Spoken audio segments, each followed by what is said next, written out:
네, 수익률은 시원찮은데 운용 보수는 높은 공모펀드, 안전하다고 믿었지만 시장에 큰 혼란을 가져왔던 ELS 등 지난해에는 소비자들에게 만족감보다는 큰 실망감을 준 금융상품들이 유독 많았는데요.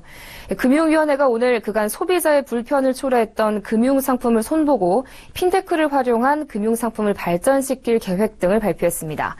그중 눈에 띄는 계획들을 오늘 투데이포커스에서 금융증권부 김성훈 기자와 함께 알아보겠습니다. 안녕하십니까? 네, 안녕하세요. 네, 금융위원회에서요, 소비자에게 그동안 불편과 또 실망감을 줬던 금융상품들을 대대적으로 손볼 계획을 내놨는데요. 자, 우선 이 비싼 운용보수로 논란이 되는 공모펀드에 대한 대안을 마련했다고요. 네, 그렇습니다. 공모펀드는 그동안 평균 0.542%의 비싼 운용 보수를 수익률이 좋든 나쁘든 일정하게 떼어왔습니다. 해외 주식형 펀드의 경우 0.814%로 운용 보수가 더 높습니다. 하지만 이처럼 높은 운용 보수에 비해 펀드 수익률은 1년 만에 마이너스로 돌아서 투자자들이 크게 실망했는데요. 오는 3월부터는 이렇게 실망하는 경우가 줄어들 것으로 보입니다. 펀드 운용으로 초과 수익이 나면 운용사가 성과 보수를 가져가고 수익을 내지 못하면 기존의 절반 수준인 저렴한 기본 보수만 받는 공모펀드가 출시되기 때문입니다. 금융위원회는 자본시장법 시행령 개정 작업을 3월까지 마무리해 그간 사모펀드에서는 일반화됐지만 공모펀드에선 사실상 금지였던 성과 보수를 허용하기로 했습니다. 자본시장연구원 관계자는 성과 보수는 운용사의 책임성을 높이고 투자자의 신뢰를 회복하는 효과가 있어 투자자를 다시 공모펀드로 돌아오게 할 수 있을 것이라며 기대를 나타냈습니다. 문제는 성과 보수형 펀드가 얼마나 활발히 출시되느냐입니다. 성과 보수 적용이 의무가 아닌 선택사항이기 때문인데요. 미국에서도 성과 보수를 채택한 펀드의 비중은 주식형의 경우 가 조금 넘는 정도입니다. 운용업계 관계자는 개인별 성과 보수를 산정하려면 판매사가 별도의 전산 시스템을 개발해야 해서 부담스러울 수 있다고 말했습니다. 네, 또 이 지난해 대규모 원금 손실 사태를 일으켰던 ELS도 손볼 계획이라고요? 네, 맞습니다. 금융위원회는 앞으로 ELS, 즉 주가연계증권에 대해서 리스크 관리를 강화하고 또 투자자 보호 체계와 대체 상품에 대해서도 활성화할 계획을 갖고 있는데요.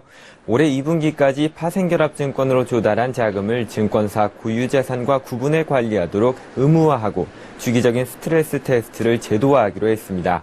또 부적합 투자자에 대한 판매 과정 녹취도 의무화하고 투자자 숙려 제도 등을 도입할 방침입니다. ELS의 대체 상품으로는 ETN이라 불리는 상장지수 채권을 예로 들었습니다. ETN은 ETF와 유사하게 거래소에 상장돼 자유롭게 사고 팔 수 있으면서도 특정 지수의 수익을 오차 없이 보장하는 채권을 말합니다. 금융위는 올해 1분기 중에 손실 제한형 ETN 등 다양한 상품이 출시될 수 있도록 관련 제도를 정비하고 해외 ETF와 ETN 상품의 국내 상장도 활성화할 계획입니다.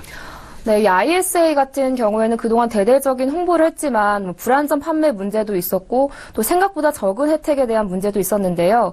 이 ISA에 대한 개선안도 나왔습니까? 네, 물론 있습니다. 지난해 3월 출시된 개인자산 종합관리계좌 ISA의 경우 정부와 금융당국이 만능 통장이라고 홍보했지만 부족한 혜택과 불안전 판매 등으로 가입자 증가세가 저조하고 수익률도 변변치 않았습니다.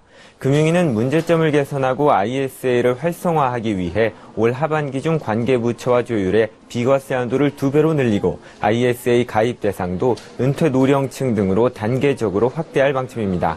또 결혼, 주택 마련 등으로 급히 자금이 필요한 상황을 위한 중도 인출 허용 방안도 고려할 계획입니다. 현재 관련 내용을 담은 조세특례제한법 개정안이 국회 계류 중입니다. 네, 또 지난해 이 펀드 매니저보다 더 높은 수익률로 주목을 받았던 로보어드바이저 관련 발전 방안도 있다던데 어떤 내용입니까? 네, 맞습니다. 금융위는 5월 중에 본격적으로 로보어드바이저를 통한 자문과 투자 일임 서비스를 확대할 계획입니다. 로보어드바이저는 고도화된 알고리즘으로 주식과 펀드를 운용하는 컴퓨터 프로그램을 말합니다.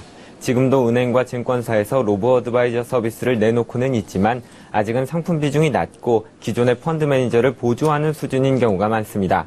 하지만 오는 3월 독립투자자문업 관련 제도 개선이 마무리됨에 따라 5월부터는 별도의 운용 인력 없이 로보어드바이저가 직접 고객 성향에 따라 포트폴리오를 만들고 돈을 굴려줄 수 있습니다.